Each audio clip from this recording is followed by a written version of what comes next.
You're listening to 5 Things with Lisa Birnbach.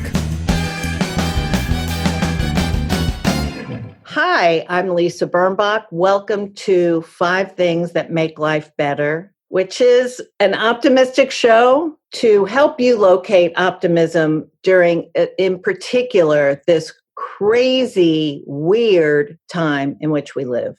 We're doing our best here. I'm at home broadcasting from the library, and my guest today is Ted Kennedy Watson, who is a fantastic lifestyle expert, purveyor of beauty and wonderful objects in 2 really famous stores in Seattle, Washington, is the author of Style and Simplicity and New Books to Come, and a friend. So welcome, Ted. It's great to talk to you today. Hey, Lisa, how are you? So good to talk with you. Nice to see you. It's nice to see you because we text one another quite a bit, and it's not quite the same thing. Correct. It's always fun just to see the visual and see your happy face. Thank you. And the earrings that I purchased. Very nice. They look great on you. I love it. Thank you. Yay. So what we're going to talk about today is something very different for this program, especially because of the visual components. We're going to talk about how to make life more pleasant in quarantine. We're not all technically in quarantine, but yet the CDC recommends that we stay home. Absolutely. I am staying home. I haven't left home in a long time. You have suggestions for how to make home sweeter, more bearable. Tell us what some of them are. Absolutely. Well, my number one thing for being at home, and we do this all the time, but this is even more critical now, is come home, or when you're at home, light candles in the morning. Get up in the morning, and if you're sitting and having your breakfast, light a candle on the table, light a taper candle. It just adds a warmth, and it makes your house a kind of a cocoony nest. So candles are my number one thing. Second is, and I know that there's a lot of services that are delivering flowers, but there's still, if you can go out to your yard and pick some flowers, but having something fresh in your home, having flowers is they're like air to me. They add so much to the environment. So those are my two big things. Yeah. Now flowers, I ordered flowers from a service last week or 2 weeks ago, and they actually lasted pretty well. Yep. They weren't the flowers I would have selected. Right. And I saw on your Instagram, which is a very aspirational and helpful Instagram, that you had lilacs. Yes. And so I wrote to my favorite flower. So I wrote to all these delivery places. Right. When will you be getting lilacs? And I heard no lilacs. Oh, really? I'm a little jealous, or a lot. But some of them, Urban Stems, Flower Box. Do you know of any that ship from Seattle to the East Coast? Gosh, I really don't. With the lilacs, I don't. I do know that actually he's in New York, but he used to live in Seattle. His name is Lewis Miller. He's the gentleman that does the flower flashes in New York City. Oh, I love those. Yeah, so he's an old acquaintance that he used to be one of my customers at my showroom at Watson Kennedy when I first had a wholesale showroom, and I know he's doing boxes. And I'm going to say if anyone will do lilacs, it will be Lewis. I don't know that for a fact that those will be in there. But he's somebody who is supplying flowers now during the pandemic. He's doing weekly boxes. Yeah, exactly. That ship. Or weekly or every other weekly or variety, but all the flowers I'm seeing that people are posting from his are just absolutely gorgeous. But back to your thing about the flowers you got and they lasted a long time. A lot of times when florists get flowers, they actually will sit for quite a while. So by the time you get them, they've actually had some life. So when you're getting them delivered to you, it's kind of like you're a florist. So you're getting them at the earliest. So it doesn't surprise me that you're getting really good quality ones. Oh, great. And of course, one can go out with a mask and gloves to the corner store. Sure, and in New York, a lot of the bodegas have flowers. Yeah, they have been sitting for a while. So sometimes, I felt when the flowers came, a kind of renewal. It's corny, but there are people in my building who've tested positive for COVID, and it feels kind of Yeah. low. And then the flowers did magic. They're an instant pickup. So what we did is, our niece just left them at our doorstep. So, there was still no contact. I'm still doing things at the shop, but I'm doing all no contact. So, I'm not in contact with anyone. So, when somebody calls to do a curbside pickup, I open the door, I put it by the door, they get out of their car, they come to the door and pick it up. So if somebody, that has a big, beautiful yard and wants to be out and about, in Seattle, people, the thing with the no pickup, certainly at our store, is that when I'm talking with people on the phone, they're like, oh my God, I just have to get out of my house for a little bit, so they get in their car, they get a little fresh air, and then they go right home. So, the majority of people that we know, that's the only time that they've left their house is just to either to go grocery shopping or to do a quick little errand. But, Seattle was the first one to be hit. And so, we've been taking it incredibly seriously here. So, like 6 weeks, right? 7 weeks? 6 weeks. I think March, we got back, and I think I might have mentioned this to you, but, we were doing a ski trip in Sun Valley with our family, and Sun Valley is actually one of the hardest hit places, which was so odd. So we flew back on March 2nd, and I had the store open for a couple more days, and then so I think March 10th is when we closed the stores. Well, the other stuff let's talk about is people get stir crazy. Yes. So now they have candles. Now they have flowers. What else can you do? And dinner time, or meal time. People think. So I think this is, and I think this is important always. But again, I think now that everyone's home so much, it's really important to use your good stuff. I like using the good stuff every day, always, but a lot of times people don't. And, they'll have, oh my gosh, my grandmother's china. And, we only use that during Thanksgiving. Pull that out, be using that. Have your meal on your very, very best stuff. If this has taught us anything, it's that time is just hugely precious, and we shouldn't be waiting for anything. So it's like, drink the good stuff, use the good stuff, don't wait. So one of my things on my list was polishing silver. So I love, I've collected silver, and we've had family silver and stuff. And, it can just get really, really, even on the shelves out for us to enjoy, it still gets really not great looking. So I spent one morning just polishing silver, and it was incredibly cathartic. One, it made me feel great to be able to look at it with a kind of fresh eyes and, having it just be really beautiful. But it's just the process of doing it. You kind of remember whose piece of silver it was and who gave it to you, or where we found that in London at, in a flea market. When we used to be able to travel. Yes, exactly. It really does. It kind of takes you, exactly right. It transports you a bit. And that's really how I feel about objects. I'm in the business of selling things, but I think it's a much deeper level. I think the objects that surround us have tremendous importance and should have tremendous meaning. So now that we're at home, pretty much 24/7 for lots of people, those things, reconnect with them. And so like you said, absolutely, the things that you get on your travels, pick that thing up, look at that. Or if you had some things in a drawer that you haven't had out for a while, or in a cupboard, bring that out, and it'll take you on a little trip. So polishing silver was definitely one of my... you know what? You're not the first person who's told me about polishing silver. Mm-hmm. Other friends have said it just was calming. Oh. There's something very satisfying about seeing the tarnish just go away. Absolutely. It's seeing something really, just marred, and then, absolutely beautiful when it's all done. So it's, I think it maybe is a little reflective of what we're hoping for our times. Ted, you were in the news recently. Something really crappy happened to you. Yes. And you turned it around in a way that very few people have the stamina and guts and vision to do. And I was so impressed with what happened. And basically, your larger shop was vandalized. Right. Yeah. Several weeks ago in downtown Seattle. Heartbreaking. Yes. You put so much energy into designing your window displays. Yeah, absolutely. And you're famous for it in the city.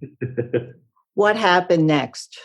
So the reason I have it's actually a Filson hat, but I wore this in honor because it was actually during the course of some of this, I've tried to be very, very positive, but the F word comes out. So I've been wearing my Filson hat in honor of that. So it's my F word hat. It's my F word hat. When the governor, so we, friends that, were friends with him. And so we were hearing some news about that, when he was going to call for the stay in place. And, when you own your own business, you really just have to, think ahead. You have to plan ahead. So we bought a pallet of lumber as soon as we heard that, because we were like, both of our stores are in downtown Seattle, which is absolutely gorgeous. And, where we have one shop in the Pike Place Market and the other one at First and Spring. They're absolutely beautiful areas. But when things go a little wonky in our city, that's certainly the area that can, be a little dicey. So we bought a pallet of lumber for thinking that at some point we might have to board up. And we've never in our 22 years have ever had to board up our store.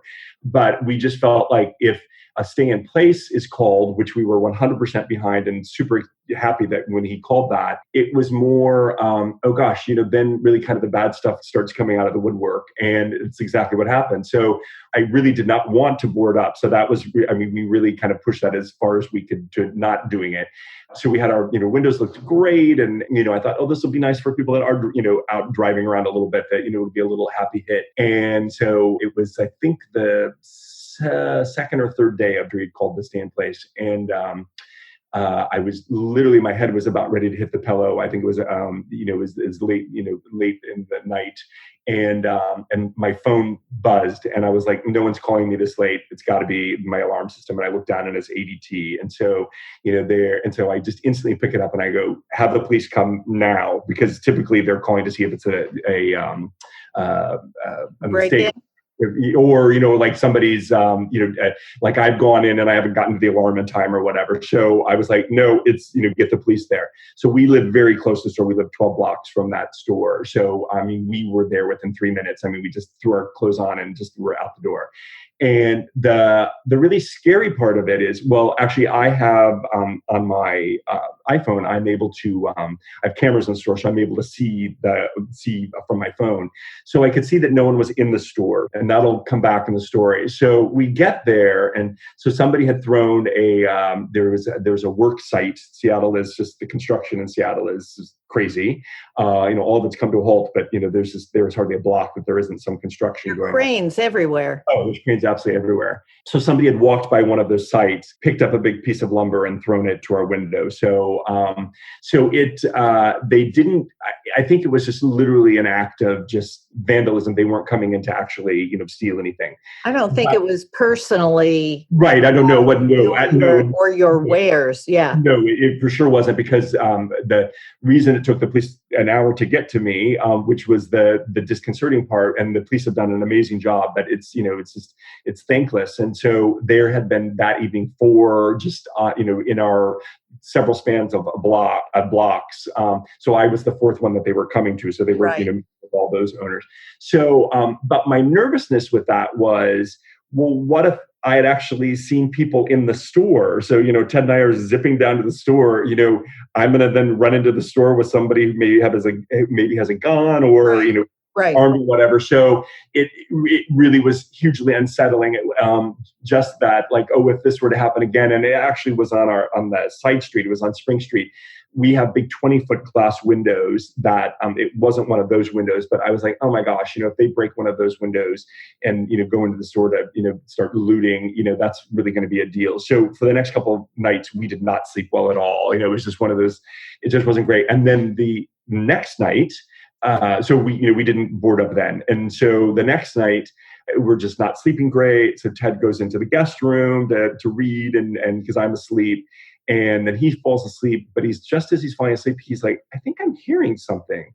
He looks out the window in our home. The parking is outside the back of the building, and so we can see out to the parking. He's seen someone at our car, and so he comes and wakes me up, and he's like, "Ted, I think somebody's breaking into our car." So I didn't hear this. Oh, you didn't know that? Yeah. So I'm totally naked. I'm sleeping, and I just go to our window. We have these huge windows. I open up the shutters. I fling up the window, and I'm like, get the F out of here, hence my F hat.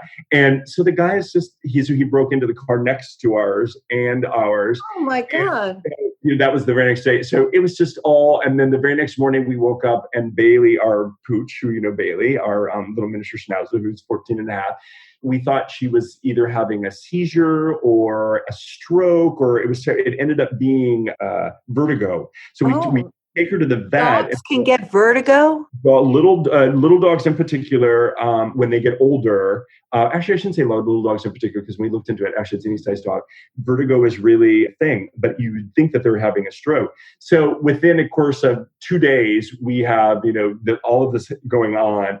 And we were just like, Lastima. Yeah, let's just board these windows up. It's going to make us feel so much better. Yeah. And it did. So we have it boarded up, which is a very expensive, for our store, it was $5,000 to, buy the wood, have it put it, it's a deal. So, in a time when we've had both stores closed for a month and, blah, blah, blah, which was fine. We're happy that we were able to do it. And then a couple of days later, they were tagged. They were graffitied.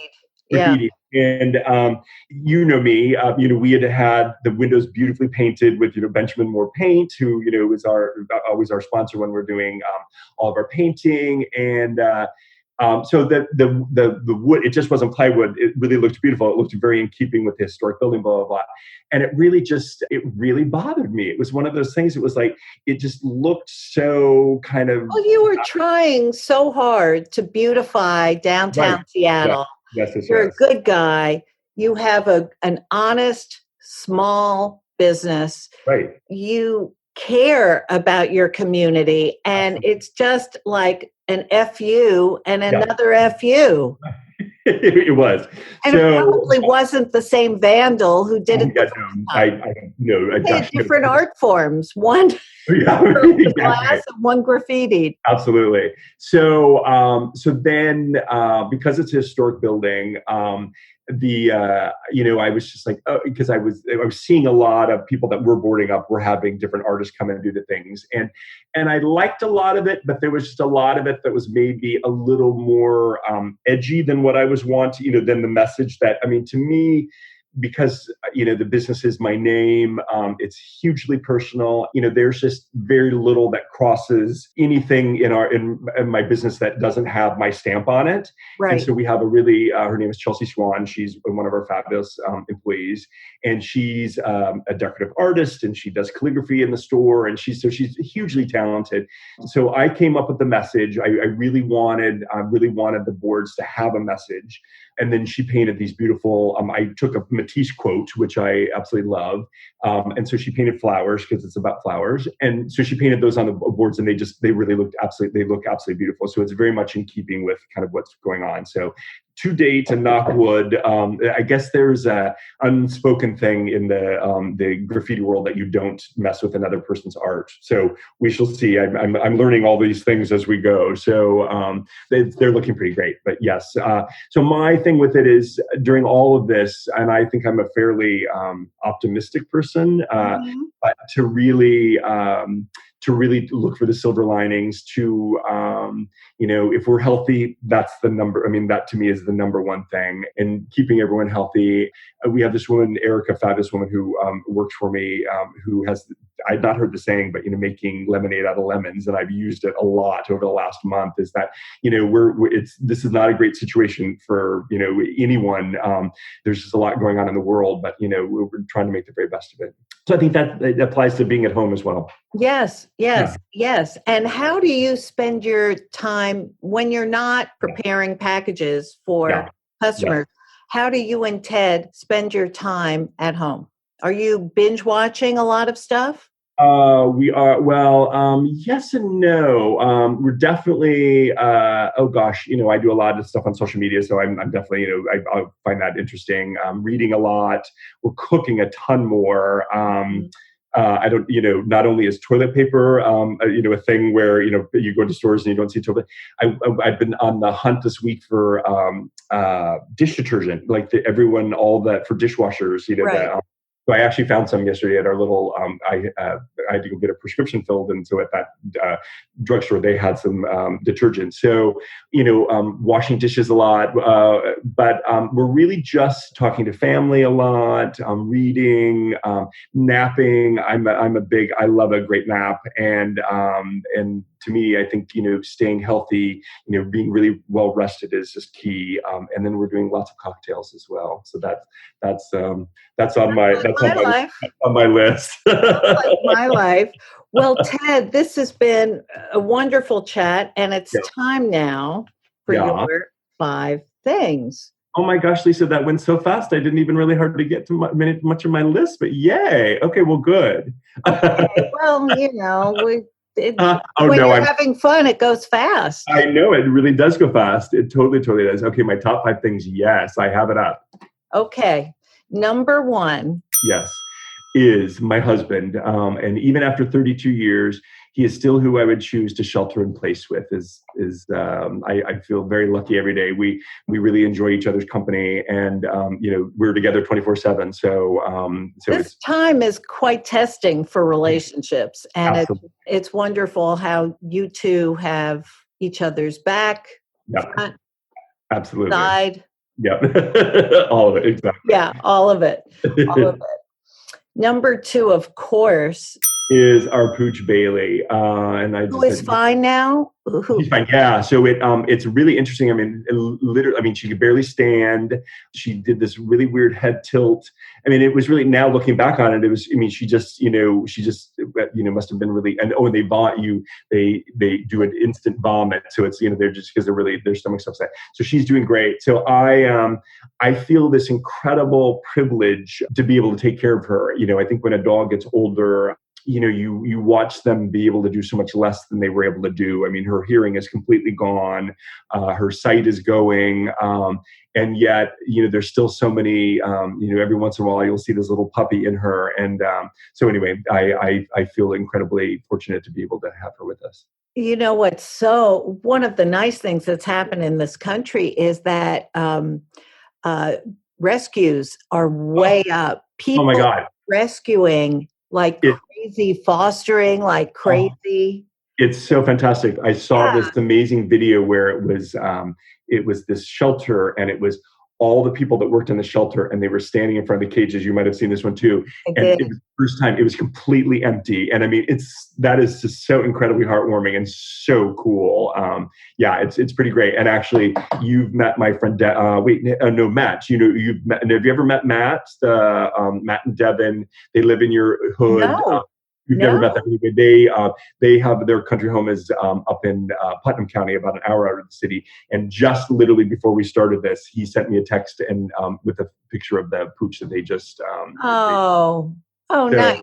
Are you thinking of getting a playmate for Bailey now that she's? No, we've always been, we had a kitty for 14 years before we had Bailey, and then Georgia left us, and then and we got Bailey.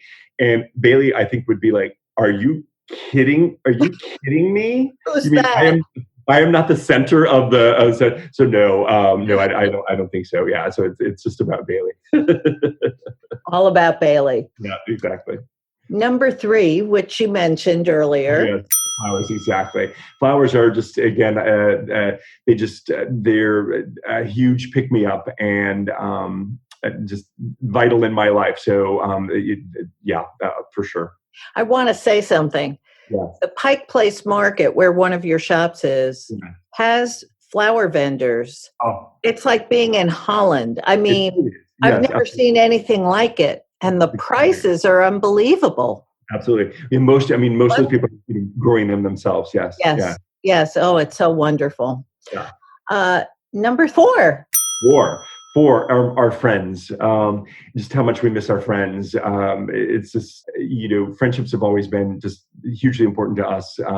We're in contact, via text and emails and Zoom, FaceTiming and all the different things, but just nothing beats a hug. I'm so looking forward to hugging my friends. What do you think is going to happen? Do you think that when we slowly reopen, which I think we shouldn't be doing until... No. The fall or after? Absolutely. Do you think that restaurants and everything will come back? I mean, we both read that very, very moving essay by Gabrielle Hamilton, the owner and chef of Prune Restaurant New York, one of your favorites and one of mine.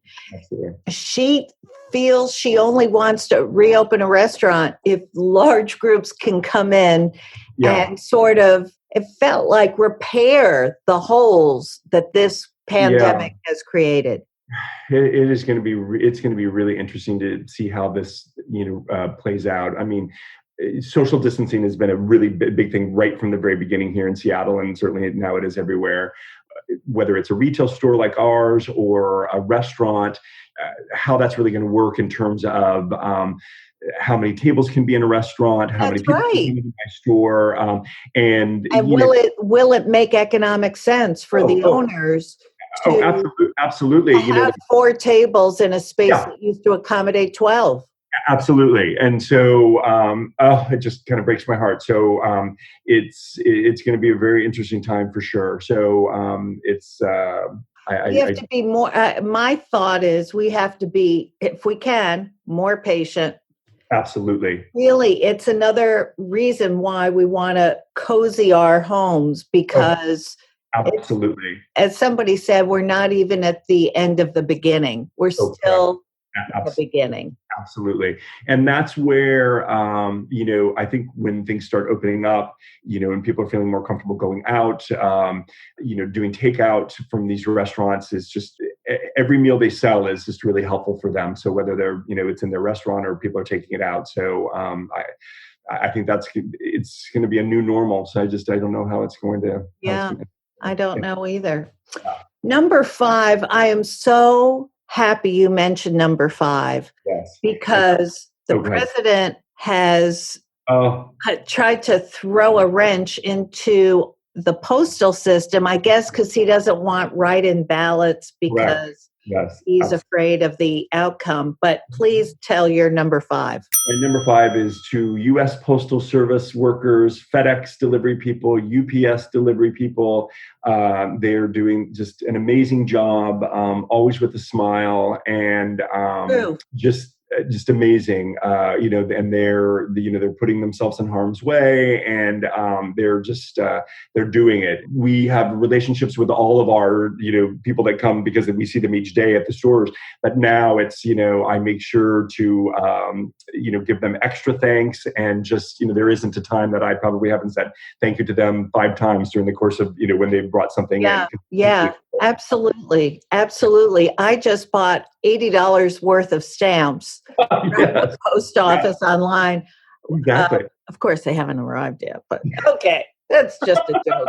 But the fact is, I intend to write more letters. Sure. Yep. Because I love that. Yes. I should say you also sell beautiful stationery. Just I love on the side, as an aside. But, the Postal Service has been with us since colonial times. Absolutely. How dare we try to terminate that? It makes zero sense to me. I mean, other than what you said, it's just a part of our day to day. Not getting mail, that just doesn't even make sense to me at all. No, and also I look forward to mail, and nothing more exciting than a personal letter ever. I've written about that a lot, where, it's, think of the joy that you have when you receive a letter. Well, you're giving that joy back to someone else when you send one. So, exactly. And, I think sometimes people are, they always think a letter has to be long form. Well, just notes are even great. A little flat note with, 5 sentences. It's more the excitement of going to the mailbox and finding something that somebody's taken the time to choose a stamp and handwrite. And it's just a huge joy. Oh, it's a huge joy. It's a huge joy. There are also things called postcards you can send, even when you're not traveling. And that is exactly right. Absolutely. Totally. Thinking of you. Yep. It just a little bit of effort with a stamp and ink. That's it. That's exactly right. Totally right. Well, Ted, it's been a total treat talking to you. And always also seeing you. Same. And seeing your beautiful apartment, which I love. Oh, thank you. We'll be right back. And we're back with 5 things that make life better with me, Lisa Birnbach. But now it's time for my 5 things. Number 1. As of this past week, my exhibits and I now have a regularly scheduled Zoom call. It's so great to see them all together on the screen. And as you may know, Exhibit A has an exhibit of his own who liked to come up very close to the computer screen to give us a view of his tonsils or possibly to lick the screen, unclear. Anyway, I hope this is a custom we'll continue after we're allowed to socialize in person. Number 2, I know it's called Words with Friends, but I'm calling it Words with Exhibit C. She asked any of us if we played Words with Friends. We didn't because I don't know why. I never did. But now she and I are playing together. We're pretty well matched. She's won more games than I have, but I'm on a winning streak right now. Number 3. Roast beef sandwiches. Okay, not just any roast beef sandwiches. My partner and I cooked a roast beef last week, and we got a second dinner out of it, and then 2 lunches. This is the new normal. It's a great thing to cook a roast beef and know you have food for days. And I have to say my growth as a cook has grown exponentially since we no longer can eat at restaurants. Number 4. Food delivery services. I cannot express how indebted I feel towards Fresh Direct and Instacart. I mean, I sort of just did, but in particular, the people who work for those services and do it, a little bit at their own peril, but I hope they're all careful and wear masks and gloves, and I'm sure they do, and I'm grateful. And number 5, my brother Jonathan took our mom out for a short drive over last weekend. It was her first time out of her apartment in at least 6 weeks. They drove over to my building and we had a good socially distanced catch up. I am so grateful to John, and I was really comforted by seeing my mother in person. You've been listening to 5 Things That Make Life Better with me, Lisa Birnbach. My guest this week is Ted Kennedy Watson, lifestyle expert, author, curator, and owner of the Seattle-based retail stores Watson Kennedy Fine Living. You can follow Ted on Instagram, Twitter, and Facebook at Watson Kennedy. His website is at watsonkennedy.com, and he does a daily blog. If you enjoyed this podcast, please subscribe and rate and review us on Apple Podcasts or wherever you listen. Every positive review helps new listeners find us. My blog is at lisabirnbach.com, where you'll find links and photos to all the things in this program and Ted's very special list for us on how to make your environment more inviting during quarantine. This podcast is produced in New York City by thefieldtv.com. My engineer is Kevin Watkins. My team is Spressa Arucci, Michael Port, Boko Haft, and Sam Haft. Until next week, stay home and act natural. Bye-bye. That was 5 Things with Lisa Birnbach. New episodes every Friday, if she remembers.